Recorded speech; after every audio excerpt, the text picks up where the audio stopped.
ये बताओ। बहुत खुशी हम लोग, बहुत खुशी है, इतनी खुशी कुछ कहने को नहीं। 22 में तीनों विधानसभा में समाजवादी पार्टी के प्रत्याशी जीते थे।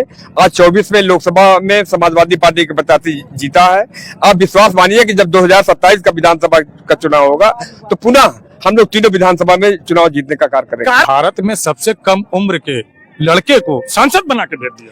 ये कौशाम्बी की जनता की समझ लीजिए बहुत बड़ी जीत है और प्रेम है।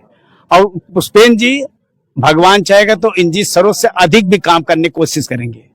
नमस्कार, स्वागत है आप सभी का बेबाक न्यूज इंडिया में और मैं हूं कपिल चौरसिया। कौशाम्बी जनपद के लोगों ने आज फिर एक इतिहास रच दिया। भारत में सबसे कम उम्र के प्रत्याशी को यहां से जनता ने सांसद बना के संसद भवन पहुंचा ही दिया। मैं बात कर रहा हूं पुष्पेंद्र सरोज जी की, बिल्कुल कौशाम्बी जनपद के, जिन्होंने 2 बार के सांसद रहे हुए और तीसरी बार सांसद प्रत्याशी भारतीय जनता पार्टी से बनाए गए हुए विनोद सोनकर जी को आज शिकस्त दे दी। उस संदर्भ में कौशाम्बी जनपद के लोग क्या कहते हैं, आज हमारे साथ मौजूद है कैलाश चंद केसरवानी जी, जिनका एक वर्चस्व है समाजवादी पार्टी में, और आज हम बात करते हैं किसे क्या कहना चाहेंगे आप। पुष्पेंद्र सरोज जी की जीत जनता की जीत है। पुष्पेंद्र जी को किसान, नौजवान, व्यापारी सभी ने इनको समर्थन दिया था और उसी का परिणाम था कि आज हम लोग 1,03,944 वोट से चुनाव जीते हैं। क्या लग रहा है कि 2022 की बात किया जाए, पहले तो आप लोगों ने 3 की 3 विधानसभा से सीट ले ली। एक कहावत भी बनी थी, आपने एक वीडियो देखी होगी जो क्लिप थी जिसमें बच्चे मनोरंजन करके कह रहे थे कि लइका लइका लइका साइकिल वाला तीनों लइका।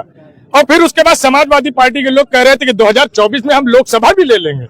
बिल्कुल सही है कि 2022 में तीनों विधानसभा में समाजवादी पार्टी के प्रत्याशी जीते थे। आज 24 में लोकसभा में समाजवादी पार्टी के प्रत्याशी जीता है। आप विश्वास मानिए कि जब 2027 का विधानसभा का चुनाव होगा तो पुनः हम लोग तीनों विधानसभा में चुनाव जीतने का कार्य करेंगे। कारण क्या है, जीत का कारण क्या है? जीत का कारण यह है कि समाजवादी पार्टी की नीतियां बहुत अच्छी है। हमारे अध्यक्ष माननीय राष्ट्रीय अध्यक्ष अखिलेश यादव जी हैं, युवा हैं, उनकी सोच अच्छी है। जब प्रदेश के मुख्यमंत्री थे तो उन्होंने चतुर्मुखी विकास किया था। उन्होंने किसानों के लिए, नौजवानों के लिए, व्यापारियों के लिए, सबके लिए काम किया था। तो उसका परिणाम है कि आज जनता उनकी तरफ देख रही है। 2014 की बात किया जाए तो सांसद विनोद सोनकर जी यहाँ से बने। 2019 की बात किया जाए तो सांसद विनोद सोनकर जी बने। अगर 2019 उसकी बात 17 की बात किया जाए तो यहाँ से 3 के 3 विधायक भारतीय जनता पार्टी के बने। लेकिन 22 में आपने उनको शिकस्त दी, 3 की तीनों सीट छीन ली। 24 में भी आपने लोकसभा सीट छीन ली। ऐसी कौन सी रणनीति है, कौन सा फार्मूला है यहाँ के जनता? देखिए, 2014 का जो चुनाव हुआ था लोकसभा का, वो एक तरीके से मोदीमय हो गया था देश में। मोदी ने ऐसी चाल चली, एक तो झूठ बोलने में माहिर है। उन्होंने 15-15 लाख देने का वादा किया और किसानों के आय दुगने की बात किया। तो इसका तमाम उन्होंने वादा किया था, तो वादे में जनता फंस गई और वोट देने का काम किया, इसलिए हमारा प्रत्याशी चुनाव हार गया। 2019 में हारने का कारण यह था कि समाजवादी पार्टी में, हमारे दल में ही आपस में बड़ा विरोध था। चाचा भतीजे माननीय शिवपाल जी यादव, माननीय राष्ट्रीय अध्यक्ष जी से कालगाव हो गया था, उसका भी हमें खामियाजा भुगतना पड़ा। सबसे बड़ा मुद्दा क्या रहा इस चुनाव में? इस चुनाव में मुद्दा सबसे बड़ा था बेरोजगारी का और महंगाई का। कहीं ना कहीं सबसे बड़ा मुद्दा यही रहा जी। इस चुनाव में बेरोजगारी, नौजवान सड़कों पे आ गया था। आपने देखा कि माननीय राष्ट्रीय अध्यक्ष अखिलेश यादव जी आए थे 16 तारीख को, तो नौजवान बिल्कुल सड़क पे आ गया था और लाखों की संख्या में लोग उनको सुनने के लिए आए थे और वही भीड़ जो है वोट में परिवर्तित हो गई। कहीं ना कहीं पिताजी यहाँ के विधायक हैं जहाँ पे हम लोग खड़े हैं, और पुत्र उसी जिले का जो है सांसद बन गया। इसमें कोई बट नहीं है, 2 राय नहीं है। क्या लग रहा है कौशाम्बी के विकास कार्यों को लेकर अगर बात किया जाए या तमाम चीजों को लेकर बात किया जाए तो किस तरह से देखते हैं? सदर के विधायक माननीय इंजी सरोज जी हैं। ये पहले 3 बार प्रदेश के कैबिनेट मंत्री थे। आज कौशाम्बी जनपद जाना जाता है, माननीय इंजी सरोज जी की देन है।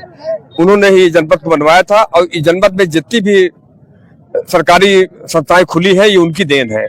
उन्होंने क्षेत्र में सड़क का, हर तरीके से अस्पताल का उन्होंने विकास कार्य करने का कार्य किया था। इधर हमारी सरकार नहीं आई। पुष्पेंद्र जी इस बार सांसद हुए हैं। मुझको पूरी उम्मीद है कि माननीय इंजी सरोज का खून है, अपने पिता से बढ़कर विकास कार्य करेंगे। आखिरी सवाल, क्या कहना चाहते हैं? आज जीत की कितनी खुशी है आपको? जीत की बहुत खुशी है। कैसे बयां करेंगे उसको? अब खुशी है कि उसको कह नहीं सकता। सुबह से लड्डू हम लोग बांट रहे हैं। आप चलिए मेरे साथ, आपको भी लड्डू खिलाएंगे। पर क्या कहें, चाचा ने लड्डू भी खिलाए कार्यालय में सभी लोगों को।